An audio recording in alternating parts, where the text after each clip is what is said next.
Hello everyone, स्वागत है आप सभी का ई पोस्टल नेटवर्क के एक नए ऑनलाइन लेक्चर में। उम्मीद है पहले के 2 लेक्चर आप लोगों को काफ़ी अच्छे लगे होंगे। पूरा आपने कंप्लीट किया होगा। टेस्ट में सभी के मार्क्स बहुत अच्छे हैं, बहुत बढ़िया। इसी तरह से परफॉर्म कीजिए। थोड़े कुछ लोगों के थोड़े कम मार्क्स आ रहे हैं, तो कोशिश कीजिए कि ज़्यादा से ज़्यादा मार्क्स लाने के लिए, क्योंकि जो क्वेश्चन हमने रखे हैं वो लेक्चर में पढ़ाए गए हैं। तो वो चीज़ आपको ध्यान रखनी है, अच्छे से पढ़ाई करना है। और ये अगर आप बैच लिए हैं, आपने फीस दी है 1200 रुपये की, आपने एमटीएस का कोर्स अगर ज्वाइन किया है, तो ये 1200 रुपये आपको वसूल करने, वो कैसे होगा? प्रमोशन लेके होगा। तो प्रमोशन लेने के लिए आप लोगों को ठीक से पढ़ाई करनी है। आपका दिन का 40 मिनट या 30 मिनट भी अगर आप देते हैं हमारे वीडियो लेक्चर्स को, तो बहुत ही अच्छा आप लोगों को स्कोर आ सकता है, क्योंकि जो सिलेबस डिपार्टमेंट ने दिया है वही सिलेबस यहाँ पे हम कवर करा रहे हैं। हाथ से नोट बनाने का भी मतलब यही था कि आप लोग को अच्छे से समझ में आ जाए। बुक्स में इतनी सारी चीज़ें होती है कि टाइम वेस्ट हो जाता है, तो जो लोग बुक्स अलग से खरीदते हैं वो बुक पढ़ा रहता है। सब लोग ऑनलाइन कोचिंग करके ही प्रमोशन लेते हैं। आप सभी को पता है बहुत ज़्यादा हमारे यहाँ प्रमोशन होता है। ठीक है, आज हमारा तीसरा लेक्चर है। तीसरा लेक्चर स्टार्ट करेंगे। अगर आपने एमटीएस का कोर्स हमसे लिया है, आप ये हमारी पढ़ाई कर रहे हैं, इसका मतलब है आप सभी जीडीएस होंगे, ग्रामीण डाक सेवक होंगे। तो ग्रामीण डाक सेवकों के लिए हमारा स्पेशल जो है ध्यान उनके तरफ रहता है, क्योंकि उनके साथ काफ़ी ज़्यादा शोषण होता है, कम टाइम पे ज़्यादा काम कराया जाता है। अभी कुछ देर पहले एक हमें मैसेज आया था कि एक महिला है जो मेल ओवरसियर है, वो महिला जीडीएस को काफ़ी परेशान कर रहा है। ट्रांसफ़र नहीं देते, कभी यहाँ कभी वहाँ, अलग अलग जगह पे वो भेजते रहते हैं ट्रांसफ़र के लिए। ठीक है, तो ऐसा चीज़ें होती रहती है। तो इस चीज़ से अगर आपको हटना है, दूर होना है, तो जल्दी से जल्दी आपको जीडीएस से निकलना होगा। जो सबसे पहला जो रास्ता आपके पास आएगा वो आएगा एमटीएस का। ठीक है, तो सबसे पहले एमटीएस का आ जाएगा। इसके बाद आप लोग पोस्टमैन मेल गार्ड बन सकते हैं। तो 3 साल होते ही आप लोग एमटीएस में निकलिए। ठीक है, ये एमटीएस में आप लोग क्रैक कीजिए। क्रैक करके सैलरी एटलीस्ट 25-30 हज़ार हो जाए, तो थोड़ा बहुत इज्जत भी मिले और थोड़ा बहुत आप लोगों को आगे काम करने का और जज्बा आएगा। एम जीडीएस में ज़्यादा काम कराया जाता है, ये बात सभी को पता है। ठीक है, तो एमटीएस हमारा मुद्दा, ये जो है हमारा मकसद है, एमटीएस हमें क्लियर करना है। और वो भी 2023 में करना है। ठीक है, 2023 में करना है। और जिसका नहीं हो पाता, क्योंकि सीट्स बहुत कम होती है, तो उनको भी दिल छोटा नहीं करना है। उनके लिए भी अगले साल आप लोगों के लिए सीट्स होगा। डिपार्टमेंट ऑफ पोस्ट काफ़ी जल्दी और काफ़ी अच्छे से इस बार रिजल्ट निकाल रही है, बहुत अच्छे से कंडक्ट एग्जाम हो रहा है। ठीक है, तो चलिए अभी हम शुरू करते हैं। हमारा जो लेक्चर है, आज हमारा तीसरा लेक्चर होने वाला है एमटीएस का। और ये 12th नंबर पॉइंट, तो हम आपको बता दें, ये जो होते हैं इस तरफ जो आप लिखे रहते हैं, ये सब क्लॉज होते हैं। क्लॉज यानी रूल का नंबर, रूल नंबर। ठीक है, तो ये हम पढ़ेंगे अभी। 12वां नंबर है। ठीक है, ऐसा रट्टा नहीं मारना है, बहुत ज़्यादा नहीं पूछा जाता, पोस्टमैन मेल वार्ड के एग्जाम में पूछा जाता है। तो आज का जो हमारा पहला टॉपिक है वो है pre payment of postage in cash, यानी कि नकद में डाक का पूर्व भुगतान। क्या हम डाक का पूर्व भुगतान कर सकते हैं, वो भी नगद नकद में, यानी कैश में कर सकते हैं? पैसे का इस्तेमाल करके क्या कर सकते हैं? क्योंकि हमको तो पता है कि डाक टिकट लगता है, यानी स्टंप लगता है। तो देखते हैं, चलिए। तो यहाँ पे बताया जा रहा है कि कुछ कुछ जगह पे, कुछ इंपॉर्टेंट सिटीज़ में, फर्स्ट पॉइंट यहाँ पे देखिए, ये हमारा फर्स्ट पॉइंट है।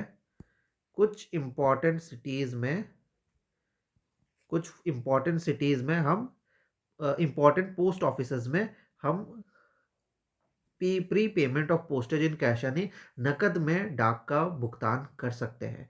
अब ये कौन अथॉरिटी देगा? तो ये ऑथराइज है, ये ऑथराइज करेंगे head of the circle. Head of the circle जो है वो ऑथराइज करेंगे, तब जाके ये चीज़ होगी। ठीक है, तो हेड ऑफ द सर्कल जो है ऑथराइज करते हैं।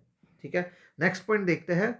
अब क्या ये हम सबके लिए है, जो जितने भी पब्लिक है सबके लिए है? नहीं, ये उन कंपनी फर्म्स, मतलब उन कंपनी या उन लोगों के लिए है जो बहुत ज़्यादा, वेरी लार्ज है, देखिए बहुत ज़्यादा अनरजिस्टर्ड पैकेट भेजते हैं। तो ये किन के लिए है? उन कंपनी या उन लोगों के लिए वो बहुत ज़्यादा, जो अनरजिस्टर्ड पैकेट, गैर रजिस्ट्री वाले पैकेट भेजते हैं।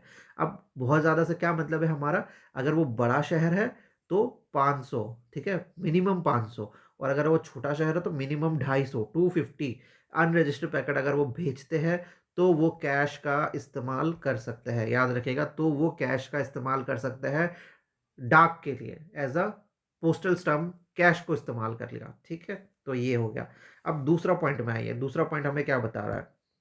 दूसरा पॉइंट हमें ये बता रहा है कि जो पोस्ट ऑफिसेज है, बॉम्बे, कैलकाटा, मद्रास, नागपुर या दिल्ली। अब ये सारे बड़े शहर हैं और ये पोस्ट ऑफिस गाइड बना था बहुत पहले ब्रिटिश के ज़माने में। तो उस गाइड से रिलेटेड ये सारे शहर हैं, क्योंकि उस टाइम पे ये बड़े बड़े शहर थे। अब तो बहुत सारे बड़े शहर आ गए, बेंगलोर आ गया, अलग अलग जगह आ गया। पर उस जगह उस टाइम पे ये जो पोस्ट ऑफिस थे, वहाँ पे आप लोग as a special registered general, अगर आप मिनिमम 50 भेजते हैं, मिनिमम 50 के ऊपर भेजते हैं, तो एज अ मिनिमम ये जो स्पेशल रजिस्टर्ड जनरल है उसके तौर पे भी आप कैश इस्तेमाल कर सकते थे। ठीक है, इन बड़े शहरों में। तो आपको याद रखना है, ये इतना सवाल यहाँ से आता नहीं है, लेकिन आपको याद रखना है कैश का इस्तेमाल हो सकता है, लेकिन हेड ऑफ द सर्कल ही तय करते हैं। नेक्स्ट पॉइंट हमारा देखते हैं। नेक्स्ट तीसरा पॉइंट है हमारा, कुछ गैजेटेड और हायर सिलेक्शन ग्रेड के जो पोस्ट ऑफिस होते हैं, एचएसजी मतलब हायर सिलेक्शन ग्रेड के जो पोस्ट ऑफिसर्स होते हैं, उन्होंने भी कुछ कंपनियों को या फर्म को अलाउ किया है, अगर वो 500 से ज़्यादा, मिनिमम 500 और इससे ज़्यादा जितना भी हो, आर्टिकल भेजते हैं। आर्टिकल्स में क्या क्या आ जाता है, लेटर, इनलैंड कार्ड या पोस्ट कार्ड या अनरजिस्टर्ड पार्सल, तो वो कैश का इस्तेमाल कर सकते हैं। तो बड़ी बात यहाँ से ये निकल के आ रही है कि कैश का इस्तेमाल भी डाक के भुगतान में हो सकता है। ठीक है, तो ये हो गया हमारा आज का फर्स्ट टॉपिक। सेकंड टॉपिक में आइए। सेकंड टॉपिक है, क्या हम डाक टिकट जो कि स्पॉइल्ड यानी कटा फटा है या फिर थोड़ा उभरा हुआ निकला हुआ है, क्या उस चीज़ का हम इस्तेमाल कर सकते हैं। तो याद रखिएगा, कोई भी डाक टिकट यानी स्टम्प अगर वो विनिस्ट है यानी ओब्लिटरेटेड है, डीफेस्ड यानी बिगड़ा हुआ है, टोन यानी फटा हुआ है, उसमें कोई कट लगा है, या फिर ओवर प्रिंट है, या फिर अगर अलग हो गया, सेपरेट हो गया है, तो उस डाक टिकट का इस्तेमाल नहीं हो सकता। यहाँ पे हमने क्रॉस दे दिया है। ठीक है, तो उस डाक टिकट का इस्तेमाल नहीं हो सकता, याद रखिएगा। अगर होता है तो उसमें क्या होगा वो भी हम बताते हैं। स्पेशल रजिस्ट्रेशन एनवलप, ये जो एक तरह का लिफाफा होता है, स्पेशल विशेष रजिस्ट्री वाला एक लिफाफा होता है, उसको कभी भी अनरजिस्टर्ड पार्सल यानी गैर रजिस्ट्री वाले पार्सल को भेजने में इस्तेमाल नहीं किया जाएगा। तो ये भी आपको याद रखना है, ये पॉइंट भी आपको याद रखना है।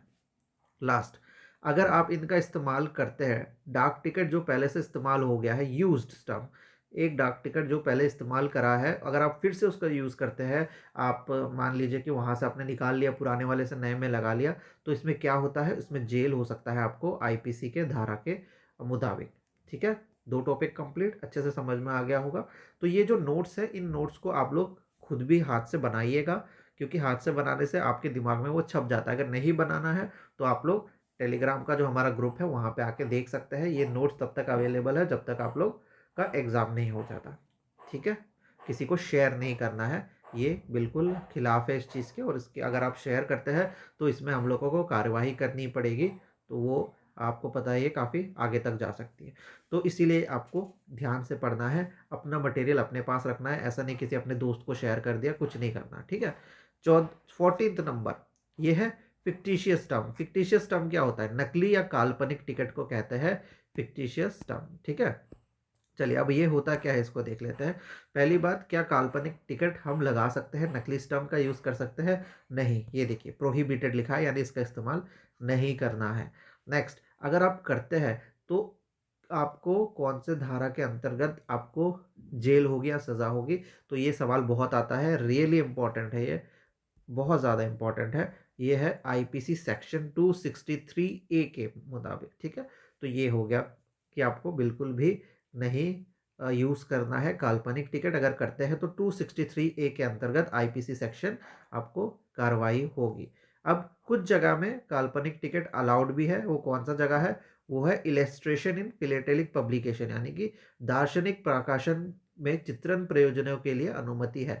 ये वो भी काले, अगर काला कलर का काल्पनिक टिकट इस्तेमाल कर सकते हैं, वो भी दार्शनिक प्रकाशन के लिए, मतलब किसी का पढ़ाई से रिलेटेड कुछ यहाँ इलस्ट्रेशन के लिए अगर इस्तेमाल करना है तो कर सकते हैं। बाकी किसी डाक वगैरह को इस्तेमाल नहीं करेंगे डाक टिकट का।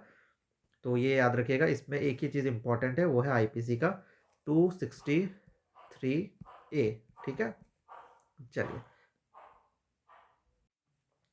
आपको बताना चाहेंगे कि ये जो लेक्चर्स हैं, स्टार्टिंग के जो ये सारे रूल्स हैं हम जो अभी पढ़ा रहे हैं, वो पोस्टमैन मेल गार्ड और पीएसए में भी सेम होते हैं। ठीक है, चलिए तो नेक्स्ट हमारा आ जाता है पोस्टिंग। जनरल रूल पोस्टिंग का यानी भेजने का, आप आर्टिकल जो भेजते हैं उसमें कैसी पैकेजिंग होनी चाहिए, क्या नियम होने चाहिए, ये है जनरल रूल है। ये 15th नंबर से शुरू होता है। पहला रूल है हमारा पैकिंग, यानी हमको पैकेज कैसे करना है, कैसे पैक करना है। तो देख लेते हैं, इंपॉर्टेंट है ये। हर लेटर, पार्सल या फिर पैकेट को हम जब पैक करेंगे तो उसमें 2 डेट स्टम्प लगेगा। ये पॉइंट बहुत इंपॉर्टेंट है, इसको रट्टा मार लीजिए। कोई भी आर्टिकल एक जगह से दूसरे जगह में जब जाता है, इसमें दो दो डेट स्टम्प लगते हैं, 2 डेट स्टम्प लगते हैं। तो पहला डेट स्टम्प कौन सा होता है, आपको बता दें। जो पहला डेट स्टम्प होगा, इसमें 2 में से जो पहला डेट स्टम्प होगा वो बुकिंग पोस्ट ऑफिस का होगा, ठीक है। और जो दूसरा डेट स्टम्प होगा वो डेस्टिनेशन यानी गंतव्य वाले का होगा। तो ये चीज़ आपको याद रखनी है। ये चीज़ बहुत इंपॉर्टेंट है, हर बार सवाल यहाँ से पूछ लेते हैं कि एक लेटर या फिर कोई भी आर्टिकल एक जगह से दूसरे जगह अगर जा रहा है तो उसमें कितने डेट स्टम्प का इस्तेमाल होता है। तो इसमें 2 डेट स्टम्प का इस्तेमाल होता है। 2 में से दोनों कौन कौन से, एक बुकिंग पोस्ट ऑफिस और एक डेस्टिनेशन गंतव्य वाले पोस्ट ऑफिस का, ठीक है। दूसरी पहली बात कवर हो गई। दूसरी बात, इसको आपको एक स्ट्रॉन्ग कवर का इस्तेमाल करना है। आप जब भी जो कोई चीज़ भेज रहे हैं, कोई भी आर्टिकल भेज रहे हैं, तो उसमें कवर जो होना चाहिए मजबूत होना चाहिए। अगर आप कोई ग्लास आइटम यानी कांच का कोई सामान भेजते हैं तो पोस्ट ऑफिस कोई भी रिस्पॉन्सिबिलिटी नहीं लेता है, ठीक है। जब आप पैकिंग करेंगे तो इस तरह से करेंगे। वैक्स क्लोथ जो होता है यानी कपड़ा वगैरह जो साइड है वो आप इनसाइड अंदर अंदर की तरफ रखेंगे, और जो पेपर होगा वो बाहर की तरफ होगा। ये पेपर बाहर की तरफ इस तरह से बॉक्स होगा, उसके अंदर आप कोई आर्टिकल हो सकता है। और ये कागज़ का क्यों होगा, पेपर बाहर क्यों रखा, ताकि ये स्टम्प वगैरह लगाने के लिए इसमें इस्तेमाल हो सके। यहाँ पे स्टम्प वगैरह हो तो जाके ये आपका एक अच्छा पैकिंग माना जाएगा, ठीक है। और एक चीज़ याद रखनी है, कोई शार्प एज नहीं होना चाहिए, यानी तेज़ धार, ये जो धार है, ये वाला पार्ट जो है उसमें ज़्यादा चोट ना लग जाए किसी पोस्टल एम्प्लॉय को, इसलिए धार नहीं रखनी है। तो ये पैकिंग हो गया, ठीक है। इस तरह से आपको पैक करना है। अब सीलिंग में आ जाते हैं, सील कैसे करना है। तो बताया जा रहा है कोई भी सीलिंग वैक्स का इस्तेमाल नहीं किया जाएगा अगर वो अनरजिस्टर्ड लेटर पैकेट है, यानी गैर रजिस्ट्री वाले अगर पत्र है उसमें कोई सीलिंग वैक्स का इस्तेमाल नहीं करना है, ठीक है। मुहर लगाने का जो मोम होता है उसका इस्तेमाल नहीं करना है। अगर आपने किया भी तो उसमें साथ में टिशू आपको रखना है, टिशू आपको अंदर डाल देना है, स्पेशली इंटरनेशनल आर्टिकल के लिए, यानी जो देश के बाहर जा रहे हैं उन आर्टिकल्स के लिए। तो ये हो गया आपका पैकिंग और सीलिंग, ठीक है। चलिए नेक्स्ट हम देखते हैं। देखिए, अगर आपको लेक्चर लग रहा है बहुत फास्ट हो रहा है तो अपना यूट्यूब का जो टाइम जो है उसको आप कम करके देख सकते हैं, और अगर आपको लगता है स्लो पढ़ा रहा है तो उसको 1.5x 2x इसमें इस्तेमाल करके भी आप देख सकते हैं, ठीक है। आपके ऊपर है। अब हम देखते हैं पोस्टिंग ऑफ कॉइन। अगर हम कॉइन यानी सिक्के से रिलेटेड चीज़ें भेजते हैं तो कैसे भेजना है। देखिए, अगर आप कोई भी सिक्का, बुलियन बुलियन भेजते हैं। बुलियन क्या होता है, बुलियन एक तरह का सोने का, इस तरह का जो सोने का बना रहता है, इस तरह के वो होते हैं।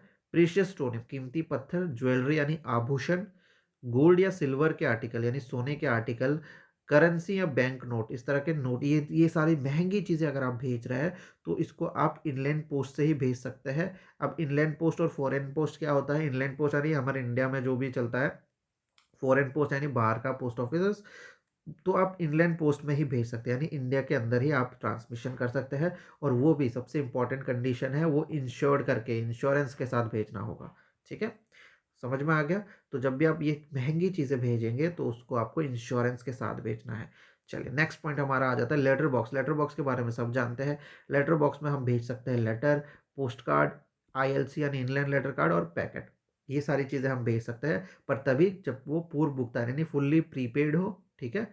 अगर उसमें कोई पोस्टेज लगा है, डाक शुल्क लगा है तो वो पहले से पे किया होना चाहिए, और अगर लेट फीस भी लगी है तो वो पहले से पेड होनी चाहिए, तब जाके आप लेटर बॉक्स में डालें। सबसे इंपॉर्टेंट पॉइंट यहाँ से सवाल पूछते हैं।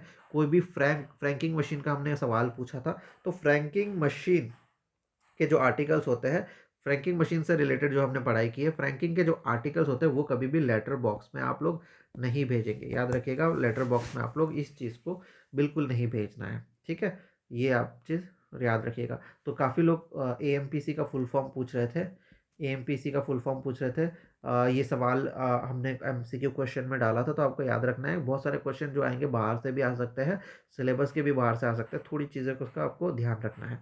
एएमपीसी का होता है ऑटोमेटेड मेल प्रोसेसिंग सेंटर्स, ये 2 जगह में है, दिल्ली और कोलकाता, ठीक है? जैसे आर्मी पोस्ट ऑफिस है दिल्ली, कोलकाता, तो ये 2 चीज़ आप लोग मिला के याद रख सकते हैं। एएमपीसी दिल्ली और कोलकाता में है, वो भी एयरपोर्ट के पास रहता है। ऑटोमेटेड मेल प्रोसेसिंग सेंटर क्या होता है?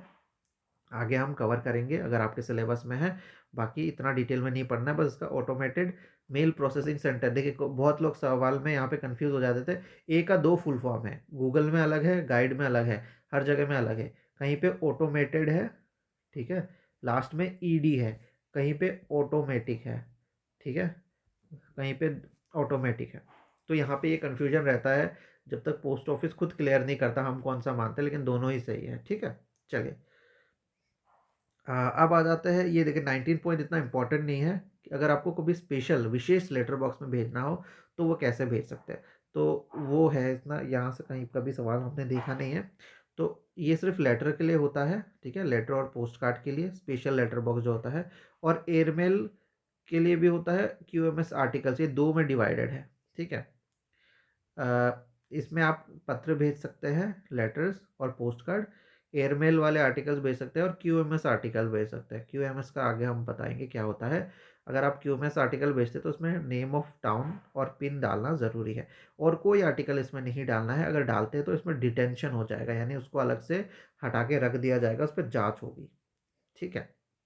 चलिए 23rd में आ जाता है। 23rd है हमारा, आपको अगर कोई बहुत बड़ा आर्टिकल, चाहे वो ऑफिशियल हो यानी कि आधिकारिक लेख हो, या कोई दूसरा हम लोग नॉर्मल पब्लिक जो लेख लेके जाते हैं, अगर ऐसा कोई आर्टिकल आपको लेके जाना है और वो बहुत बड़ा है, बल्क में है, बल्क में मतलब थोक में बहुत सारे, तो उसको क्या करेंगे? इतने सारे आर्टिकल क्या पोस्ट ऑफिस रिसीव करती है, अलाउड है कि नहीं, आप देख लेते हैं, ठीक है। तो अगर कोई आर्टिकल है बहुत बड़ा, इतना बड़ा आर्टिकल है, इसमें बहुत सारे आर्टिकल्स हैं, तो इसका क्या होगा? तो सबसे पहले ये अलाउड तो है, लेकिन इसको आपको पोस्ट ऑफिस के विंडो यानी जो काउंटर है वहाँ पे लेके आना है, या फिर वैन के जो काउंटर है, पोस्ट ऑफिस के जो वैन होते हैं उनके काउंटर में खुद लेके आना होगा बाई हैंड, ठीक है, फर्स्ट चीज़। दूसरी बात, वो चेक करेंगे आपका आर्टिकल, पोस्टल एम्प्लॉय चेक करेंगे, और पोस्ट ऑफिस को कोई ऑब्जेक्शन नहीं होनी चाहिए, ठीक है, दूसरी चीज़।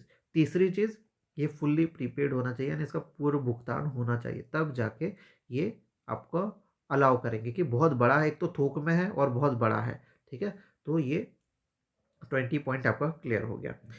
21 में क्या है, देखिए 21st पॉइंट है हमारा, ऐसे आर्टिकल जिनको स्पेशल ट्रीटमेंट यानी विशेष व्यवहार इनके साथ होना चाहिए। कौन कौन से आर्टिकल है? फर्स्ट पॉइंट ध्यान रखिए, रजिस्टर लेटर, वैल्यूपेबल आर्टिकल और इंश्योर्ड आर्टिकल। तो ये सारे ऐसे आर्टिकल हैं जो थोड़े से इसमें पैसे लगाए हुए हैं। रजिस्टर्ड यानी इसमें डाक टिकट का इस्तेमाल हुआ है, वैल्यूपेबल यानी पैसे से रिलेटेड कुछ चीज़ें जा रही है, इंश्योर्ड आर्टिकल यानी इसमें कुछ तो कुछ महंगा होगा। फर्स्ट पॉइंट ये तो क्लियर है। तो ये इनके साथ स्पेशल व्यवहार होना चाहिए। स्पेशल व्यवहार ट्रीटमेंट क्या होगा? इसको पोस्ट ऑफिस के काउंटर में लिया लेके आया जाएगा, फर्स्ट पॉइंट। दूसरी पॉइंट, इनको तब लेके आया जाएगा, पोस्ट ऑफिस अगर बंद होने वाला है, सोचिए कि 5 या 4 बजे बंद हो रहा है, तो उसके आधे घंटे पहले उनको लेके आना है, यानी उसको जब भी लाना है इन आर्टिकल्स को सुबह सुबह लेके आ जाओ। अगर बंद होने वाला है पोस्ट ऑफिस तो उसके आधे घंटे पहले लाना ही लाना है। तीसरी चीज़, यहाँ पे आपको टॉप साइड, एड्रेस के जो टॉप साइड है ऊपर की तरफ, एड्रेस के ऊपर की तरफ मेंशन कर देना है कि इनमें ये आर्टिकल्स है, इनके साथ बस आर्टिकल्स का नाम लिख देना है, तो वो समझ जाएंगे पोस्टल एम्प्लॉयज़ कि हाँ इनके साथ स्पेशल ट्रीटमेंट यानी कि विशेष व्यवहार होगा। तो फर्स्ट कैटेगरी हो गया। सेकेंड कैटेगरी है एयरमेल आर्टिकल्स। एयरमेल आर्टिकल यानी ऐसे आर्टिकल जो विमान से आते हैं या जाते हैं, और इनमें having high value of adhesive postal stamp, और इसमें भी डाक टिकट जो लगाई है, जो डाक टिकट लगाए वो भी महंगा वाला है, ज़्यादा रुपए का है। तो इनका साथ क्या स्पेशल ट्रीटमेंट होगा हम बता दें। इनको सेंडर, सेंडर यानी जो भेजने वाला है, जो भेज रहा है बंदा, उसके उसके सामने डीफेस किया जाएगा, ठीक है, और इसके बाद आगे ट्रांसमिशन के लिए हो जाएगा। डीफेस किया जाएगा सेंटर के सामने, बस ये है, अलग है। 22 है, इतना इंपॉर्टेंट नहीं है। इसमें बताया जाता है 22 पॉइंट में बताया जाता है कि पोस्टिंग अर्ली, जो भी आर्टिकल आपको भेजना है वो दिन के समय में भेजिएगा। अगर आप शाम को भेजना चाहते हैं और शाम को आते हैं जब पोस्ट ऑफिस बंद होने वाला है, तो उसको डिटेंशन हो जाएगा या फिर डिले अगले दिन के लिए रख लिया जाएगा। इम्पॉर्टेंट नहीं। 23rd ये बहुत इंपॉर्टेंट है और ये सबको पता ही है। डाक टिकट लगाए कैसे, तो आप सभी को पता है, ये एक हमारा आर्टिकल हो गया, ठीक है। ये जो आर्टिकल होता है, उस स्टम्प डाक टिकट को उस आर्टिकल के ऊपर ही लगाना है, जो कि हमारा पहला पॉइंट है, इसमें कोई सेपरेट लेबल का इस्तेमाल नहीं करना है। सेपरेट लेबल मतलब अलग से कोई पर्ची नहीं लगानी है। डाक टिकट जो होगा इसके ऊपर होगा, ये इधर होता है, आप सभी को पता है। और कहाँ पे होता है, ये होता है आपका राइट हैंड साइड में, राइट हैंड साइड में होता है, और एड्रेस के ऊपर, यहाँ पे एड्रेस होता है, इसके ऊपर होता है। तो ये तो सभी को पता है कि कहाँ पे कैसे होता है। कुछ नॉन पोस्टल स्टम्प भी होते हैं, याद रखिएगा। नॉन पोस्टल स्टम्प क्या होता है, ऐसे चीज़ें जैसे कि कोई पर्ची हो गया, ये डाक टिकट नहीं होता। तो वो स्टम्प, सील या मार्क जो डाक टिकट नहीं है, उनको हम नॉन पोस्टल स्टम्प कहते हैं। और इम्पॉर्टेंट बात ये है कि ये अलाउड नहीं है, नॉट अलाउड, ठीक है। चलिए, 25वां पॉइंट हमें ये बताता है कि हमें जो भी स्टम्प का इस्तेमाल करना है वो मिनिमम करना है, मिनिमम से मिनिमम डाक टिकट का इस्तेमाल करना है। क्यों? ताकि जो जगह है, कम जगह में, देखिए ये एक हमारा आर्टिकल है, ये हमारा अगर आर्टिकल है तो एक डाक टिकट यहाँ पे सही लगता है। लेकिन आपको मान लीजिए बहुत ज़्यादा डाक टिकट, ज़्यादा रुपए का जो वैल्यू का डाक टिकट लगाना है, और आपने ऐसे 5 5 5 5 रुपए के बहुत सारे लगा दिए, तो ये कन्फ्यूजन हो जाएगा बंदे को कि ये इतने डाला क्या है यहाँ पे, इसमें आर्टिकल में है क्या ऐसा, या फिर इतना सारा क्यों डाला है। तो वो जो पोस्टल स्टाफ का काम भी ज़्यादा कर देगा हमेशा, इसलिए मिनिमम स्टम्प का इस्तेमाल करना है, ठीक है। चलिए, अब हम आ जाते हैं हमारे मेथड ऑफ एड्रेस में, यानी कि आपको एड्रेस कैसे लिखना है, अभी हम आपको सिखाएंगे। वैसे तो यहाँ से ज़्यादा सवाल आता नहीं है, लेकिन हम आपको समझा देते हैं। तो 26 पॉइंट है, हमें क्या क्या डिटेल्स डालनी होंगी अगर हमें कोई आर्टिकल भेजना होता है, ठीक है। चलिए, अगर फर्स्ट पॉइंट यहाँ पे देख लीजिए, अगर आप करेक्ट एड्रेस डालते हैं तो इससे फ़ायदा क्या क्या होता है। करेक्ट यानी सही एड्रेस अगर आप लिखते हैं तो इससे फास्ट डिलीवरी होती है, कोई इंक्वायरी नहीं होती रास्ते में, और इजीली ट्रांसमिट हो जाता है, ठीक है। और हमेशा आप याद रखिएगा, जब भी आप पोस्ट टाउन लिखते हैं, टाउन का जब जिक्र कर रहे हैं कौन सा टाउन, तो उसको ब्लॉक लेटर में लिखिएगा, जो कि आजकल कोई लिखता नहीं, और उसको अंडरलाइन लिखना करना ज़रूरी है, ठीक है। ये हो गया। अभी हम आपको बताएंगे कि सही लेटर कैसे लिखते हैं, पर इससे पहले बहुत इंपॉर्टेंट पॉइंट, और यहाँ से सवाल आता है, इसको हम स्टार कर रहे हैं फिर से। ये है कि फॉरेन आर्टिकल, यानी जो आर्टिकल बाहर जानी है, उनका हम जो लिखेंगे वो कैसे लिखेंगे, उसको कौन से अक्षर में लिखेंगे, कौन सा फिगर में लिखेंगे, ये आपको याद रखना है। तो आपको हमेशा याद रखना है, आप जब भी लेटर यानी पत्र लिखते हैं या फिर कोई भी आर्टिकल लिखते हैं, तो जो उसमें अक्षर होंगे, यानी ABC, ये जो होगा अक्षर जो होगा, वो रोमन में होगा, रोमन, ठीक है। रोमन भाषा, रोमन में होगा, रोमन में होगा, भाषा में नहीं, रोमन आप समझिए, बस इतना, रोमन में होगा। और जो फिगर होगा, यानी 1 2 3, ये जो फिगर होता है, संख्या जो होती है, वो अरेबिक में होगी। ये सवाल बहुत ज़्यादा आता है, तो इसको आपको याद करना है। तो इसको याद करें, कैसे करेंगे, इसको याद करने के लिए आप शॉर्ट फॉर्म बना दीजिए अपने दिमाग में, कि रोमन लेटर जो होगा, रोमन लेटर होगा RL, और जो फिगर होगा यानी जो संख्या होगी, वो अरब होगी, AF, अरब फिगर, और रोमन लेटर AFRL, इस तरह से याद कर लीजिए, ठीक है। चलिए, अब हम देखते हैं क्या ऐसा कोई आर्टिकल है पोस्ट ऑफिस का जिसमें कंसेशनल रेट यानी कंसेशन मिलता है। जैसे कि बहुत सारे चीज़ें होती है जिसमें थोड़ा कम पैसा पोस्ट ऑफिसेज रखती है, वो क्या है, रियायती दर। तो वो है बुक पोस्ट, यानी जब आप बुक को भेज रहे हो, तो सिंपल सी बात है, पढ़ाई के लिए ही भेज रहे होंगे। या फिर आप अगर ब्लाइंड लिटरेचर, यानी किसी ऐसे व्यक्ति को आप आर्टिकल भेज रहे हैं जो देख नहीं सकता, ठीक है, उनको ऐसा आर्टिकल भेज रहे हैं, उनको ब्लाइंड लिटरेचर कहते हैं, जिसके अंदर में वो होता है, एक तरह से कह सकते हैं, उन लोग जो भी व्यक्ति देख नहीं सकता उनके लिए वो आर्टिकल्स होती है, बुक्स होती है उसमें। उसके बारे में हम आपको डिटेल्स में आगे बताएंगे कि ब्लाइंड लिटरेचर होता है कितने का है, क्या होता है, ठीक है। तो आप अभी याद रखिए कि जो ब्लाइंड लिटरेचर होता है और जो बुक पोस्ट होता है, उसमें हम कंसेशन देते हैं, पोस्ट ऑफिस वाले कंसेशन देते हैं। पर इस चीज़ के लिए क्या करना होगा, एड्रेस के मियाद, यहाँ पे देखिए, ये अगर कोई आर्टिकल है तो इसके टॉप में आपको लिख देना है कि ये बुक पोस्ट है या तो ब्लाइंड लिटरेचर है, ठीक है। चलिए, नेक्स्ट हम देखते हैं, ये इतना इंपॉर्टेंट पॉइंट नहीं। नेक्स्ट है हमारा, अगर हम आर्मी एयरफोर्स के लिए कोई भी आर्टिकल भेज रहे हैं, मेल भेज रहे हैं, तो कैसे भेजना है, ये सवाल एग्जाम में आ जाता है, ठीक है। तो उसके लिए एक हमें स्ट्रक्चर फॉलो करना है। ये स्ट्रक्चर है, सबसे पहले आर्मी नंबर उनका लिखेंगे, नेक्स्ट उनका रैंक लिखा जाएगा, फिर उनका नाम लिखा जाएगा, फिर उनका यूनिट लिखा जाएगा। तो ये तो हो गया 4 चीज़ें आपको लिखनी है, नंबर, रैंक, नाम और यूनिट। अब एड्रेस कहाँ है? एड्रेस तो लिखा ही नहीं, तो आपको बता दें, जितने भी आर्टिकल आर्मी और एयरफोर्स के बंदों के लिए, यानी जो जॉब कर रहे हैं उनके लिए जाता है, तो वो एड्रेस किया जाता है या तो 56 एपीओ में, याद कीजिए हमने पढ़ाया आपको, और या तो 99 एपीओ में, यानी कि इस आर्टिकल में जाएगा। इस आर्टिकल में जाने के बाद फिर वो आपके जो भी जॉब कर रहे हैं आर्मी में, एयरफोर्स में, उनको दिया जाएगा। यानी ये किसी के थ्रू जाता है, किसके थ्रू? एपीओ के थ्रू जाएगा, फिर आपके आर्मी में जो बंदे हैं उनको, जो सोल्जर्स हैं उनको मिलेगा। ठीक है। अब क्यों जाता है ये भी आप सबको पता ही होगा। अगर इसमें कोई गलत चीज़ें हैं, टेररिस्ट एक्टिविटीज़ है, तो वो उससे पहले एपीओ में ही वो सारी चीज़ें कंफर्म हो जाएंगी। ठीक है। नेक्स्ट हम देखते हैं नेवी। नेवी के जो मेल्स है वो कैसे जाएंगे। ठीक है, नेवी में जो काम करता है तो उसके मेल्स कैसे जाएंगे, तो इसमें भी आपको एक स्ट्रक्चर लिखना है, नाम, उनका रैंक, और जो एक्स्ट्रा चीज़ है वो है उनका जहाज़ का नाम, किस जहाज़ में वो काम कर रहे हैं वो लिखना है। अब ये भी याद रखिएगा, ये भी इनको डायरेक्ट नहीं जाएगा, ये भी इनको एक एड्रेस में जाएगा, वो होगा care of the fleet mail office, the fleet mail office Bombay. याद रखिएगा, the fleet mail office Bombay.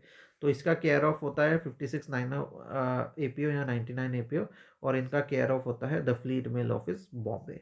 ठीक है। चलिए, नेक्स्ट है हमारा आर्टिकल जिसमें इनडिफिनाइट एड्रेस है, यानी कि अनिश्चित पता है, यानी पूरा कंप्लीट पता है नहीं उसका क्या होता है। तो सबसे पहली बात, वो उसकी डिलीवरी नहीं होती है, नो डिलीवरी। यहाँ पे नो डिलीवरी लिखा गया है क्योंकि उनका एड्रेस देना या फिर एड्रेस तक पहुंचाना इम्पॉसिबल है, पॉसिबल नहीं है। तो अब इंडिफिनाइट एड्रेस हम किससे मानेंगे? इंडिफिनाइट एड्रेस उनको मानेंगे, अनिश्चित पता उनको मानेंगे जिसमें कोई काल्पनिक नाम है, यानी फिक्टिशियस नाम है, कोई सरनेम नहीं है, यानी टाइटल नहीं है, सरनेम नहीं है तो कैसे भेजेंगे, और केयर ऑफ नहीं है, और समझ नहीं आ रहा किसको देना है, केयर ऑफ ही नहीं है, तो फिर ये सारी चीज़ें आपको इंडिफिनाइट एड्रेस में आती है और इनका डिलीवरी नहीं होता है। एक और चीज़ है, एक आर्टिकल आपको पता होगा, उसको कहते हैं पोस्ट रिस्टैंड। ठीक है, पोस्ट रिस्टैंड कहते हैं उसको, हमेशा केयर ऑफ पोस्ट मास्टर भेजना है। तो ये सवाल कभी आ जाएगा तो आपको ध्यान रखिए, पोस्ट रिस्टैंड अगर किसी आर्टिकल्स में लिखा है तो उसको केयर ऑफ पोस्ट मास्टर के नाम पे भेजा जाता है। ठीक है। अब अगर हम एग्जाम्पल आपको समझाना चाहें कि कैसे कोई एड्रेस निश्चित या अनिश्चित होता है, तो सबसे पहले हम अनिश्चित यानी इंडिफिनाइट एड्रेस का पढ़ लेते हैं। इसका एग्जाम्पल है, अगर कोई भी आर्टिकल को आप इस तरह भेजते, टू चीफ सेक्रेटरी शिमला, यहाँ पे ना कोई डिपार्टमेंट का नाम है, कौन सा स्टेट है ये भी नहीं लिखा, बस एक जगह का नाम लिख दिया है और एक पोस्ट लिख दिया, तो ये इंडिफिनाइट एड्रेस है, यानी कि ये अनिश्चित पता है। अब निश्चित कैसे करेंगे इसको निश्चित करने के लिए आप इस तरह से सुंदर से अच्छे से लिखेंगे पूरा complete, to the chief secretary of Himachal Pradesh, government of Himachal Pradesh, एलियोरिक शिमला। तो यहाँ पे ये कंप्लीट एड्रेस हो गया। ठीक है, इसके नीचे पिन वगैरह आएगा जो कि नीचे आएगा अलग से। चलिए, 30 पॉइंट है हमारा, क्या सेंडर का नाम, यानी जो लेटर भेज रहा है उसका नाम लिखना ज़रूरी है उस आर्टिकल में। तो आपको बता दें, नाम और एड्रेस लिखना, साथ में पिन लिखना भी ज़रूरी है, अनिवार्य नहीं है लेकिन ज़रूरी है। ठीक है, तो आप ज़रूर इनको भेज सकते हैं। कहाँ भेजना है? जैसे ये एक आर्टिकल है तो इसके बॉटम साइड में, ये जो नीचे वाला साइड है यहाँ पे आपको भेजना है। चलिए, नेक्स्ट है हमारा, एक और पॉइंट यहाँ पे बताया गया है, इसके अंदर, इस आर्टिकल के अंदर अगर कोई फोटो वगैरह आप भेज रहे हैं तो उस फोटो के पीछे भी सेंटर का नाम अगर लिख देंगे तो भी चलेगा। ठीक है, तो इससे क्या होता है, सेंटर का नाम अगर आपने अच्छे से लिखा है, आप अपना नाम लिखेंगे, तो कभी आर्टिकल अगर पहुंच नहीं पाया और वो रिटर्न लेटर ऑफिस में चला गया आरएलओ में, तो वो आपको वापस रिटर्न आ जाएगा सारी चीज़ें। ठीक है, जब भी कोई भी आर्टिकल आप इंडिया के बाहर से भारत के अंदर या भारत में भेज रहे हो तो उसमें स्टेट लिखना मत भूलिएगा, स्टेट लिखना ज़रूरी है। ठीक है, अब आ जाते हैं हम सर्टिफिकेट ऑफ पोस्टिंग। ये जो कि चीज़ बंद हो चुकी है तो ये इम्पॉर्टेंट नहीं है। इसका ऑब्जेक्टिव क्या रहता था, क्यों हम सर्टिफिकेट ऑफ पोस्टिंग यूज़ करते थे, आपको बता दें। यानी एक आर्टिकल अगर पहुंच गया तो उसका एक सर्टिफिकेट। अब इसका इस्तेमाल क्या होता था कि ये एक पब्लिक को इंश्योरेंस दे देता था कि हाँ आपका आर्टिकल चला गया है। पर इसमें ऐसा कुछ नहीं होता कि भरपाई हो गया, अगर आर्टिकल नहीं भी गया भरपाई होगी या पोस्ट ऑफिस उसका पैसे भरेगा, ऐसा कुछ नहीं सिस्टम है। तो ये इंश्योरेंस का एक सर्टिफिकेट ही है, कोई इंश्योरेंस नहीं है इसमें। ठीक है, तो यहाँ पे कुछ चीज़ें लिखी गई है कि किस तरह से भेजना है। तो अभी क्योंकि ये नहीं चल रहा, सर्टिफिकेट दिया नहीं जाता, तो इसको पढ़ाना भी इम्पोर्टेंट नहीं है। आप लोग एक बार इसको देख लीजिएगा। ठीक है, चलिए, अब हम देखते हैं नेक्स्ट पॉइंट हमारा। ये इतना इम्पोर्टेंट नहीं है, यहाँ से सवाल कम ही आता है। लेकिन अगर आपने सोचे कोई आर्टिकल आप भेज रहे हैं, ये आपका आर्टिकल है, अब आपने भेजना है इसको एक जगह से दूसरी जगह, ठीक है। क्या ऐसा हो सकता है ये आर्टिकल जो आपके अभी रास्ते में है, ये जो आर्टिकल है आपका, इसको भी हम रास्ते में बनाते हैं, 1 मिनट।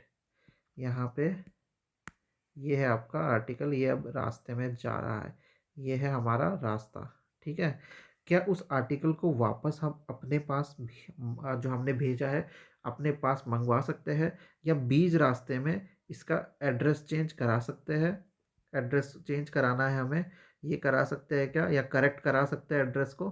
तो आपको बता दें, जी हाँ, ये करा सकते हैं, ठीक है। अब क्या कैसे कैसे कराना होगा, कंडीशन क्या होगी हम बताते हैं। सबसे पहले कंडीशन ये रहेगी कि ये जो आर्टिकल है वो एड्रेसी, यानी ये जो एड्रेसी है यहाँ तक नहीं पहुँचनी चाहिए। अगर बीच रास्ते में है कुछ ना कुछ हो जाएगा। दूसरी बात, कंडीशन, ये फर्स्ट कंडीशन थी। दूसरा कंडीशन ये है कि उसको पोस्ट ऑफिस या बाहर, अगर भारत के बाहर कहीं गया है तो वहाँ पे डिस्ट्रॉय नहीं किया गया हो, यानी इसको नष्ट ना किया गया हो पोस्ट ऑफिस द्वारा, ठीक है। तीसरा पॉइंट है कि वो अंडर डिटेंशन ना हो। डिटेंशन क्या होता है? डिटेंशन होता है कि उसको अलग से हटा के ना रखा गया है चेकिंग के लिए, ठीक है। और थर्ड है कि इसके लिए एक ऑर्डर चाहिए होगा डीजी, पोस्ट मास्टर जनरल, सीपीएमजी वगैरह से। वो भी इसके लिए आपको, ये ऑर्डर मिलने के लिए भी आपको बहुत मशक्क़त करनी पड़ेगी। क्या करना पड़ेगा? सबसे पहले तो एप्लीकेशन लिखना होगा इन लोगों को, इन ऑफिसर्स को। साथ में एप्लीकेशन में आपको बताना पड़ेगा कि रीज़न क्या है कि आप ये वापस कराना चाहते हैं या लेटर करेक्ट कराना चाहते हैं, ठीक है। ऑफिसर इंचार्ज जो है पोस्ट ऑफिस को, उनको रीज़न बताना होगा, वो भी सील कवर में, ठीक है। फिर एक फ़ीस लगेगी, उसकी एक फ़ीस होती है, वो आपको देनी होगी डाक टिकट के रूप में। और अगर वो इंश्योर्ड को आर्टिकल है, आर्टिकल इंश्योर्ड है या फिर रजिस्टर्ड है, तो उसकी भी ओरिजिनल रिसीट आपको देनी होगी। तो वो आर्टिकल आप यहाँ पे वापस मंगा सकते हैं या करेक्ट करा सकते हैं एड्रेस, ठीक है। चलिए, नेक्स्ट हमारा टॉपिक आता है डिलीवरी का, और ये है 35th से शुरू होगा। डिलीवरी क्या होता है? कोई भी पोस्टल आर्टिकल को किसी के घर में या ऑफिस में अगर भेजते हैं, तो जहाँ पे हमने आर्टिकल को भेजा, दिया जिसके हाथ में, एड्रेसी के हाथ में दिया, उसको हम डिलीवरी कहेंगे। यानी पोस्ट ऑफिस से उठाया सामान, किसी बंदे के हाथ में दे दिया, वो है डिलीवरी, ठीक है। अब ये आप एड्रेसी को भी दे सकते हैं, सर्वेंट उसके नौकर को, या फिर उसके एजेंट को भी दे सकते हैं। ये है हमारा definition under post office act, ठीक है। अगर हम कोई भी रजिस्टर्ड आर्टिकल या रजिस्ट्री वाले आर्टिकल को डिलीवर करते हैं, तो इसमें एक रिसीट को साइन करवाना होता है, और ये कंपलसरी है, ठीक है। अब कोई आर्टिकल अगर कोई बंदा रिफ्यूज़ कर देता है, अगर आपको रिफ्यूज़ करना है, तो मान लीजिए आपको कोई रजिस्टर्ड आर्टिकल आया है। कौन सा आर्टिकल? रजिस्टर्ड आर्टिकल आया है। अब आपको उसको रिफ्यूज़ करना है, तो आप कैसे करेंगे? तो इसको आपको पहले एक एप्लीकेशन लिखना होगा डिलीवरी पोस्ट ऑफिस को, ठीक है। यानी जो पोस्ट ऑफिस अभी आपके घर में आने वाला है, ये आपका घर है, तो ये जो पोस्ट ऑफिस है, इसको आपको एक एप्लीकेशन लिखना होगा, ठीक है। अगर आप एप्लीकेशन लिख देते हैं डिलीवरी पोस्ट ऑफिस को, फिर आप इसको रिफ्यूज़ कर सकते हैं। दूसरी पॉइंट यहाँ पे ये निकल के आती है, अगर आप सोचिए पोस्टमैन है, आप एड्रेस आर्टिकल देने गए, ठीक है, आर्टिकल देने गए एड्रेस पे, पर एड्रेस ही नहीं मिला, तो पोस्ट ऑफिस उसको 7 दिनों के लिए अपने डिटेंशन में रखेगा, यानी अपने कब्जे में रख सकता है। 7 दिनों के लिए रखेगा, ठीक है, 7 दिन तक इंतज़ार करेगा। अगर 7 दिनों के बाद भी एड्रेस ही नहीं मिला, तो जो डिलीवरी पोस्ट ऑफिस है वो आर्टिकल को बुकिंग पोस्ट ऑफिस, यानी कि जहाँ से आया है वो, जिस पोस्ट ऑफिस से, वहाँ भेज देगा। सिंपल सी बात है। और उसके बाद आरटीएस हो जाएगा, यानी रिटर्न टू सेंडर, ठीक है। और उसके ऊपर लिख देगा कि रिफ्यूज़ कर दिया गया है। चलिए, 38 पॉइंट इतना इंपॉर्टेंट नहीं है। Special procedure for firms, firms के लिए कोई स्पेशल प्रोसीजर होते हैं। कंपनियों को लेख, वो भी पंजीकृत लेख, जो रजिस्टर लेटर है, उनको पहुंचाने का एक विशेष प्रक्रिया होता है, ठीक है। तो इसमें बता दें, जो डाटा होता है वो एंटर किया जाता है एक विशेष सूची में, स्पेशल लिस्ट में, और वो भी ज़ेरॉक्स में, ठीक है। साथ ही साथ, जब देखिए इसमें बात क्या हो रही है आप समझिए, कोई, ये आपका पोस्ट ऑफिस है, ये अगर किसी कंपनी, बड़ी कंपनी है, कंपनी यानी फर्म्स को पंजीकृत लेके, यानी रजिस्टर लेटर देता है, तो रजिस्टर लेटर देता है, तो इसमें क्या नियम है? तो सबसे पहला पॉइंट बता दिया, एक विशेष सूची होती है, उसमें डाटा एंटर किया जाता है कि कहाँ से आया, कहाँ जा रहा है, और बाकी चीज़ें। दूसरी, आर्टिकल एक्नॉलेजमेंट फॉर्म एक तरह का फॉर्म होता है, उसको भरा जाता है। इसमें कोई इंडिविजुअल रिसीट नहीं आएगी, किसी एक बंदे के नाम पे नहीं कि कंपनी के नाम पे है, पूरी कंपनी के नाम पे रिसीट काटी जाएगी। और जो ड्यू आर्टिकल्स होते हैं यानी ऐसा आर्टिकल जिसमें कोई शुल्क देने देय है तो उसको भी उसको लिस्ट में एंटर नहीं किया जाएगा।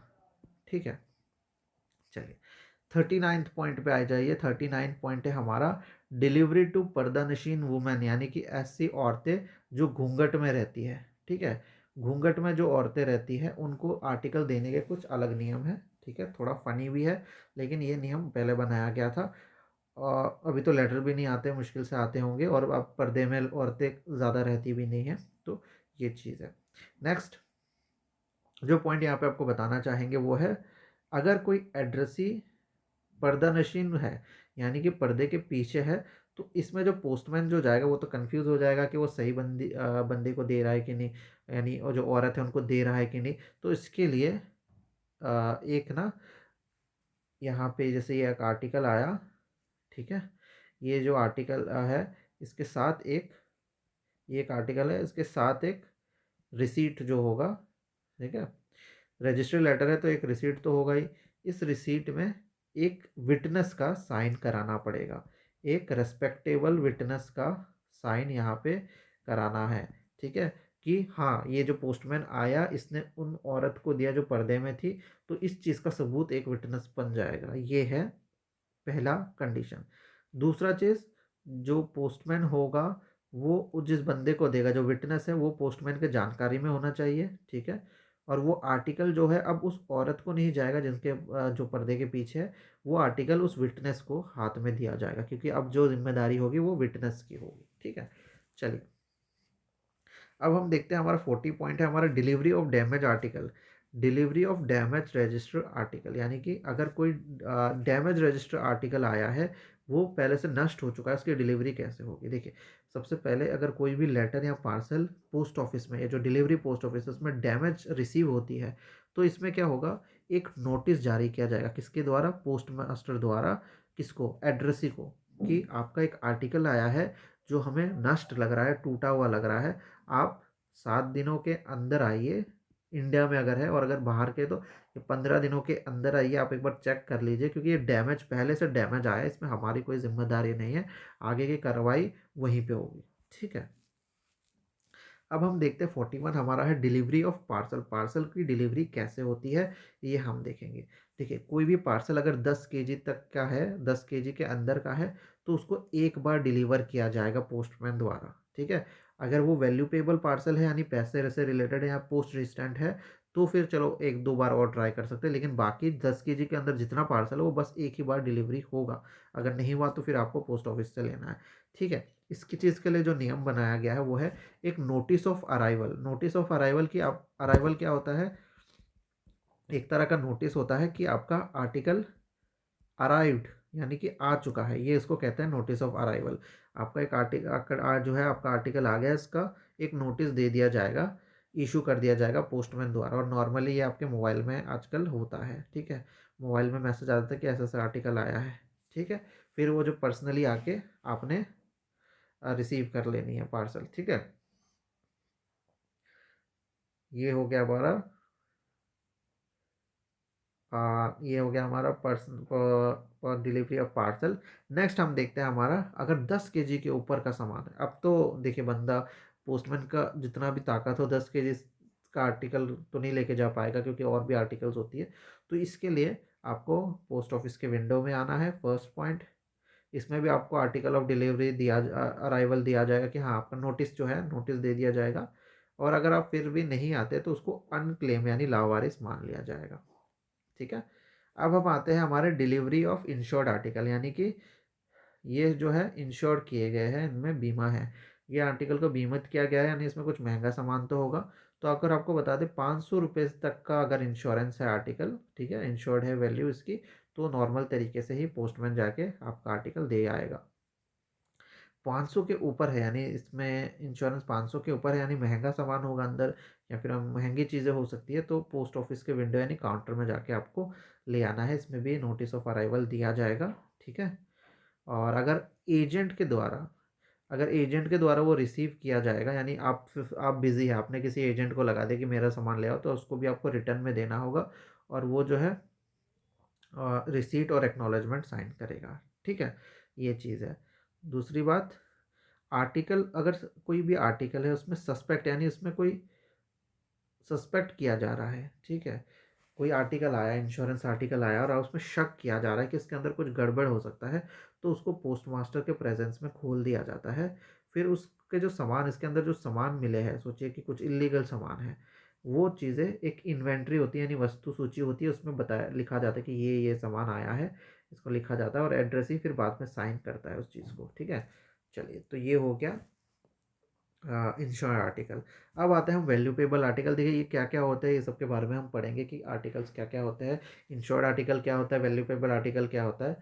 तो वैल्यूपेबल आर्टिकल्स जो होते हैं, वीपी इसको कहते हैं, वीपी आर्टिकल। जैसे कि मैंने अपने इंस्टीट्यूट से आपने कोई बुक देनी है, आपको आपको खरीदनी है, तो ये बुक है हमारा, ये बुक है, इसको मैंने अभी ये है 2000 का, तो ये 2000 हमने पे कर दिए पोस्ट यहाँ पे। ठीक है, तो अब ये जो जाएगा आपका, जो बंदा आप आज जैसे आपको ख़रीदना है, तो ये पोस्टमैन जब जाएगा या फिर आप पोस्ट ऑफिस में जब जाएंगे, तो इसके 2000 आपको पे करने होंगे, 2000 पे करने होंगे और वो 2000 जो है मनी ऑर्डर के थ्रू या किसी और मीडियम से हमें मिल जाएंगे। इस तरह से एक वैल्यू पेबल आर्टिकल का सिस्टम चलता है।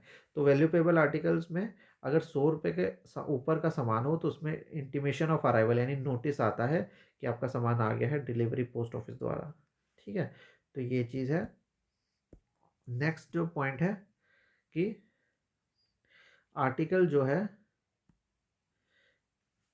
Article will be delivered after recovery of amount of cash. ये आर्टिकल जैसा हमने आपको बताया, ये अगर कोई बुक है और ये आपके पास जा रहा है, ये तभी आपको डिलीवर की जाएंगे जब आप जो पैसे हैं दे देंगे कैश में। ठीक है, ये तो हो गया। अगर 100 रुपये से ऊपर है तो इंटीमेशन ऑफ अराइवल आएगा, यानी कि आपको एक नोटिस दिया जाएगा।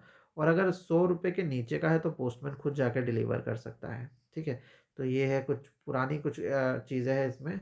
बहुत सारी चीज़ें तो अपडेट नहीं हुई है पीओ गाइड में, पर पीओ गाइड से ही हमें पढ़ना है। ठीक है, 44 में आता है हमारा delivery of article if custom duty is due, यानी कि आपको आर्टिकल की डिलीवरी करनी है, लेकिन इसमें कस्टम ड्यूटी जो है, यानी सीमा शुल्क जो है वो देय है, वो भी पैसा देना बाकी है, तो क्या करेंगे। देखिए, अगर 50 रुपये तक का कस्टम ड्यूटी ड्यू है, यानी कि सीमा शुल्क देय है, तो उसको पोस्ट ऑफिस के विंडो में डिलीवर कर दिया जाएगा। ठीक है, नेक्स्ट है हमारा, अगर प्रेसिडेंसी पोस्ट ऑफिस के बारे में बात करें या फर्स्ट क्लास पोस्ट ऑफिस, तो इसकी ये जो 50 रुपये वाली लिमिट है वो 100 रुपये हो जाएगी। और ये जो कस्टम ड्यूटी है, जो सामान है आप तब देंगे जब उसका सीमा शुल्क वो बंदा पे करेगा कैश में या चेक में, तब आप उसको सामान दे देंगे। ठीक है, चलिए, नेक्स्ट है हमारा arrangement of delivery, arrangement for delivery of over value article at no delivery post office. ज़्यादा कंफ्यूज होने की ज़रूरत नहीं है, यहाँ के टाइटल्स बड़े बड़े हैं, हम आपको ईजिली समझा देते हैं। सोचिए कोई पोस्ट ऑफिस है, ये एक पोस्ट ऑफिस है, ठीक है, ये एक पोस्ट ऑफिस है, पर ये डिलीवरी नहीं देता, ये नॉन डिलीवरी वाला पोस्ट ऑफिस है। अब इसमें एक आर्टिकल आ गया, एक आर्टिकल इसमें आया जो कि ओवर वैल्यू है, यानी लग रहा है कि वो काफ़ी महंगा आर्टिकल है, ओवर वैल्यू है, या फिर इंश्योर्ड है, इसमें इंश्योरेंस दिया गया। अब इसकी डिलीवरी करनी, क्या डिलीवरी कराई जा सकती है। अब ये तो नॉन डिलीवरी है, इसमें तो कहीं पे डिलीवर भी नहीं करना, ना बंदे को आके रिसीव करना है। तो इसमें क्या होता है, अगर वो ओवर वैल्यू है या इंश्योरेंट वाला है, तो एसपी यानी सुपरिटेंडेंट ऑफ पोस्ट ऑफिस, यानी आपके जो हेड ऑफ द सर्कल है, उनको ऑथराइजेशन है, वो ऑथराइज है कि एक नॉन डिलीवरी पोस्ट ऑफिस को भी आप डिलीवरी पोस्ट ऑफिस की तरह मान के उस आर्टिकल को विंडो में, यानी उसके काउंटर में डिलीवरी करा सके। क्यों? क्योंकि सामान महंगा आ गया, एसपी ने बोल दिया चलो उस बंदे को आने दो, वो आके ले जाएगा, उसको डिलीवर कर दो क्योंकि काफ़ी महंगा सामान है। तो इस तरह से ऑथराइजेशन मिल जाता है। ठीक है, आगे हम पेमेंट ऑफ मनी ऑर्डर कैसे होगा वो हम आगे पढ़ाएंगे आपको। अब पोस्टमैन की ड्यूटी और डिलीवरी एजेंट की ड्यूटी क्या होती है ये समझ लेते हैं। ठीक है, तो पोस्टमैन का तो आप सभी को पता ही है, डिलीवर करना होता है सारा चीज़, और डिलीवरी एजेंट यानी मेल डिलीवर, जीडीएस, एमडी वगैरह का काम भी आपको पता ही है। तो इसमें थोड़ा सा ऐसे देख लेते हैं हम लोग कि किसी भी आर्टिकल जिसमें, कोई भी आर्टिकल जिसमें कोई भी अमाउंट पैसा जो है ड्यू है, अभी पैसे देने बाकी है, देय है, ऐसे आर्टिकल की डिलीवरी का जिम्मा दिया जाता है पोस्टमैन और डिलीवरी एजेंट को। ठीक है, वो तभी देगा जब पैसे उनको मिल जाएंगे। नेक्स्ट चीज़, कोई भी डाक टिकट हो गया, custom duty, register article, VP article, insured parcel, ये सारे इंश्योर्ड लेटर या पार्सल जो है, ये सारी चीज़ें पोस्टमैन या डिलीवरी एजेंट डिलीवर करते हैं, ये इनका ड्यूटी होता है। नेक्स्ट है वो अपने एरिया से डेविएट भी हो सकते हैं, डिलीवरी एरिया से। और लास्ट पॉइंट है कि अगर आप सोचिए 10 रुपये का है सामान, आर्टिकल आपने देना है और 10 रुपये रिसीव करने हैं, ठीक है। वो बंदे ने आपको 20 रुपये दे दिया और आपके पास 10 रुपये है ही नहीं, ठीक है। बंदे ने 20 रुपये दे दिया, 10 रुपये का सामान था और 10 रुपये आपने लौटाना, अब किसने लौटाना, आपने 10 रुपये लौटाना है, लेकिन आपके पास 10 रुपये है ही नहीं। तो इसमें एक पॉइंट ये बताया गया है कि उसको कभी भी बाउंड नहीं किया, यानी ज़बरदस्ती आपसे 10 रुपये वो नहीं ले सकता। चेंज देने का जो है वो, जो वो रिसीव करना चाहता है उसके उसके ऊपर है कि वो रिसीव कर रहा है, उसको 10 रुपये देना है। आप उसने 20 रुपये दिया है, उसकी गलती है, आपके पास को लेने ही है, तो ठीक है, ये पॉइंट है। चलिए, अभी हम देखते हैं डिलीवरी ऑफ आर्टिकल, ऐसे आर्टिकल की डिलीवरी जहाँ पे डिलीवर एजेंट ही ना हो, यानी कि जैसे एक पोस्ट ऑफिस है, वहाँ पे सिर्फ बीपीएम है, सिंगल हैंडेड है, ठीक है, उधर डिलीवरी एजेंट नहीं है। अगर वो स्मॉल पोस्ट ऑफिस है, छोटा पोस्ट ऑफिस है, उसमें डिलीवर एजेंट नहीं है, अगर इसमें अनरजिस्टर्ड, गैर रजिस्ट्री वाले आकर आर्टिकल आते हैं, तो पोस्ट मास्टर खुद अरेंजमेंट करेगा उस आर्टिकल को पहुंचाने का, ठीक है। गैर रजिस्ट्री वाले आर्टिकल आ गए तो वो उसकी मर्ज़ी है, बीपीएम की मर्ज़ी है या उस पोस्ट मास्टर की मर्ज़ी है कि उसको सामान कैसे पहुंचाना है। पर अगर रजिस्टर आर्टिकल आ गया या इंश्योरेंस आर्टिकल आ गया, यानी कुछ महंगा है इसमें, तो आपको कॉल करके पोस्ट ऑफिस में बुलाना पड़ेगा उस बंदे को, वो आपकी जिम्मेदारी हो जाती है, ठीक है। नेक्स्ट आते हैं हम रिफ्यूज़ल ऑफ डिलीवरी आर्टिकल, ठीक है। कोई आर्टिकल है वो बंदा लेना ही नहीं चाहता, आप गए, आप एज अ पोस्टमैन गए, सोचे आप पोस्टमैन आप गए, जाके आपने उस आर्टिकल को देना चाहा, वो बंदा ले ही नहीं रहा, तब क्या आप करेंगे? तो एड्रेस ही रिफ्यूज़ कर सकता है, ठीक है। तो एड्रेसी का यहाँ पे हक है कि वो रिफ्यूज़ कर सकता है कि मुझे नहीं चाहिए और मैं जो अमाउंट तय है, वो ड्यू है, वो नहीं दूंगा।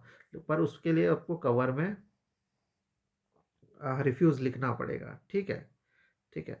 अब देखिए, कुछ आर्टिकल ऐसे होते हैं जिसमें वो जो शुल्क होता है काफ़ी ज़्यादा होता है, और वो जो शुल्क है, जैसे कि आपने कोई आर्टिकल दिया, ये आर्टिकल आपने दिया उस बंदे को, उस बंदे ने अभी 100 रुपये देना है, ठीक है, ड्यू है, उसमें 100 रुपये को देना है।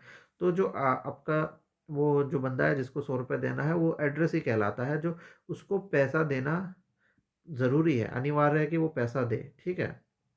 लेकिन अगर वो नहीं देता है तो आप क्या करेंगे? तो आप जो है जो आप क्या करेंगे, इसके लिए आगे एक पोस्ट ऑफिस का एक एक्ट होता है, उसके अकॉर्डिंग उससे वसूला जाता है, ठीक है। ये आपको याद रखना है। नेक्स्ट जो चीज़ है हमारी, अगर कोई बंदा है, सोचिए आपको ना 20 रुपये, आप एड्रेस ही है, आपको 20 रुपये देने थे, पर पोस्टमैन आके बोलते हैं नहीं 30 रुपये देना है, तो ये ओवर चार्ज हो गया। इस चीज़ का कंप्लेंट किसको करेंगे? पोस्ट मास्टर करेंगे, डिलीवरी ऑफ पोस्ट ऑफिस, ठीक है। पोस्ट ऑफिस का जो डिलीवरी जो पोस्ट ऑफिस होता है, उसके जो पोस्ट मास्टर है उसको करेंगे, ठीक है।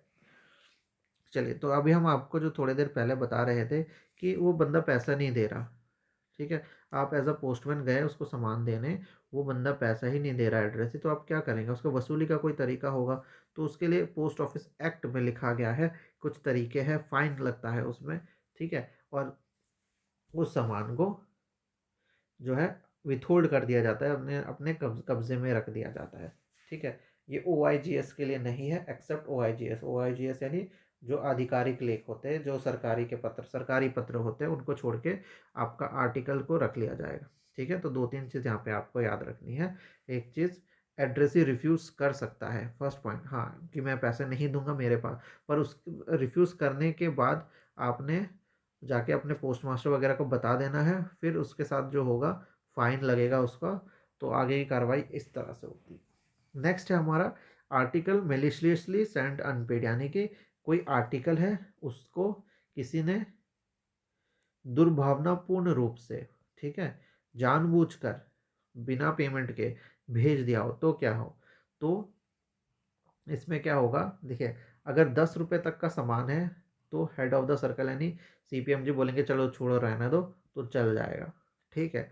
और इसके ऊपर का सामान है और वो अनपेड जानबूझ के भेजा गया तो फिर उसमें पोस्ट ऑफिस एक्ट के अकॉर्डिंग जो है कार्रवाई होगी। ठीक है। लास्ट हमारा आज जो हम 54 पॉइंट पढ़ने जा रहे हैं वो है कॉरेस्पॉन्डेंस ऑफ डिफेंस पर्सनल, यानी कि डिफेंस का जो भी आर्टिकल्स वगैरह आता है वो किस तरह से भेजा जाता है। ये इतना इम्पोर्टेंट नहीं है, वो आप सभी को पता है। सबसे पहले आप जो है एपीओ में 99 या उसमें भेजेंगे, फिर इसके बाद सीओ के पास जो कमांडेंट ऑफिसर होता है वहाँ पे जाता है। इसके बाद उस बंदे को जो आर्मी का जो है लोग जो भी है डिफेंस के जो बंदे हैं उनके पास जाता है। तो ये कुछ एक वो रहता है। तो कैसा लगा आपको? ये बहुत ही बड़ा, हमने कम से कम 30-40 पेजेस का जो था आपको कम से कम या जो है कम से कम पेजेस में पढ़ाने की कोशिश की है। उम्मीद है आपको समझ में आया होगा। ये था हमारा तीसरा लेक्चर। थर्ड लेक्चर कंप्लीट हो गया। इसी तरह से सारे लेक्चर्स हम कंप्लीट करेंगे। आप लोग बने रहिए हमारे साथ, अच्छे से पढ़िए तो क्रैक हो जाएगा एग्ज़ाम। जीडीएस से निकल जाएंगे आप एमटीएस में। एमटीएस का पोस्ट अच्छा है, 25-30 हज़ार सैलरी है और आराम से काम करना है तो वो भी नीचा वो है। ये पहले ग्रुप डी में आता था, अब ग्रुप सी में आता है, लेकिन ग्रुप सी में आने से भी क्या हुआ, जीडीएस से बहुत अच्छा है, बहुत अच्छा है। जीडीएस से काफ़ी अच्छा है। इसके बाद अगर आप जीडीएस प्लस एमटीएस मिला के, ठीक है, अगर आपका 8 साल हो जाता है तो आप पीए का दे सकते हैं। यहाँ पे आपका नेक्स्ट एम होना चाहिए पीए का। और अगर आप एमटीएस से सीधा पोस्टमैन ही बनना चाहते हैं कि चलो ठीक है कोई बात नहीं डिलीवरी करेंगे मज़े से बाइक में जाएंगे, तो वो आप 3 साल बाद दे सकते हैं। तो ये कुछ चीज़ें हैं, हम टाइम टू टाइम आपको गाइडेंस देते रहेंगे। आप लोग बने रहिए हमारे साथ। जिनको भी ज़रूरत है ये कोर्स के बारे में उनको ज़रूर बताइएगा कि हमारा कोर्स ज्वाइन करें। बहुत कम फीस है, इतने फीस में आजकल प्राइमरी के बच्चे 1-2 के बच्चे का भी फीस नहीं होता। ठीक है, जो फीस आपसे ली जा रही है। तो ये है हमारा आज का तीसरा लेक्चर। बने रहिए हमारे साथ। धन्यवाद।